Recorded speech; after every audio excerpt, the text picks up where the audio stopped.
समुद्री जल खारा क्यों होता है? आप सोचे हैं आपका पसीना कैसा रहता है? नमक। देखिए, अगर कोई समुद्र बहुत बड़ा है तो उसका पानी ज्यादा खारा नहीं होगा। अगर कोई समुद्र छोटा है तो उसका पानी खारा होगा।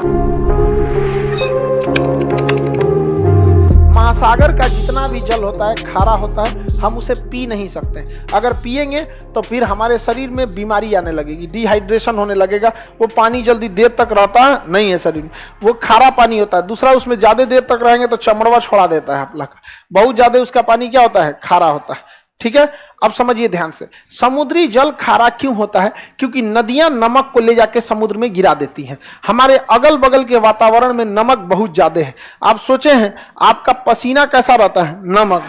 अभी पसीना जाता कहाँ है? जब तक नहाते नहीं है तब तक कहीं नहीं जाता है। आपके शरीर का पसीना वापस नहीं जा सकता है। कपड़ा सोख लेता है, नहीं तो आप लोग वो चकट के मैल बन जाता है यहाँ पे। और वो सारा का सारा पसीना जब आप नहाते हैं, हाँ जी, जगमोहन बेचारा जगमोहन को कह रहा है कि जगमोहन का पसीना महकता है। जगमोहन प्रिय विद्यार्थी है मेरा, समझ में आ गया कि नहीं आ गया? जगमोहन एकदम प्रिय विद्यार्थी है। अब ध्यान से समझिए, हमारा पसीना कैसा? नमकीन। गाय भैंस सब चीज का पसीना हम नहा लेते हैं, सारा नमकीन निकल गया, वो पानी नाली में गया, नाली से बड़े नाले में, नहर होते हुए नदी में। 140 करोड़ आदमी नहाया, किसी ना किसी नदी में गया, वो बंगाल की खाड़ी में गया या अरब सागर में गया, फिर बना नमक।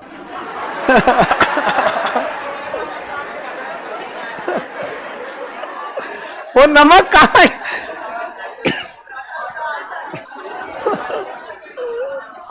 आगे सेंधा नमक खाने लायक है। देखिए, ऐसा नहीं है केवल वही नमक होता है। समुद्र में बहुत टाइप के नमक होते हैं, उसमें साधारण नमक होता है, लेकिन समुद्र में नमक बनने का मुख्य कारण नदियां हैं। क्योंकि समुद्र में कोई रहता ही नहीं है, इसलिए गली मोहल्ला बकोट वकोट के कहीं ना कहीं से क्या लाती है सर? नमक वमक लेके आते हैं, ले आके उलाट देते हैं क्या समुद्र में। और समुद्र को कहीं जाना नहीं है, वहां पे उसका पानी क्या आ जाता है? खारा। तो बताइए, समुद्र के जल के खारे होने का मुख्य कारण नदियां क्या है?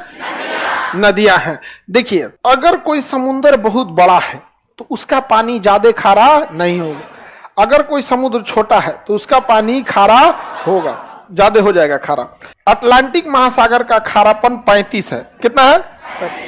प्रशांत महासागर का है 31। कितना है? 30 है। कितना है? ना 31। कितना है? 31। हिंद महासागर का तो नहीं, इसका 36 है। हिंद महासागर का 35। हिंद महासागर का 35। चलिए अब ध्यान समझिए, जितना बड़ा सागर रहेगा उसका खारापन उतना कम रहेगा। इसका परसेंटेज ऐसा साइन होता है, 2 को लगा दिया जाता है खारेपन का। तो बताइए, प्रशांत महासागर का खारापन 31, अटलांटिक का 36, हिंद महासागर का 35।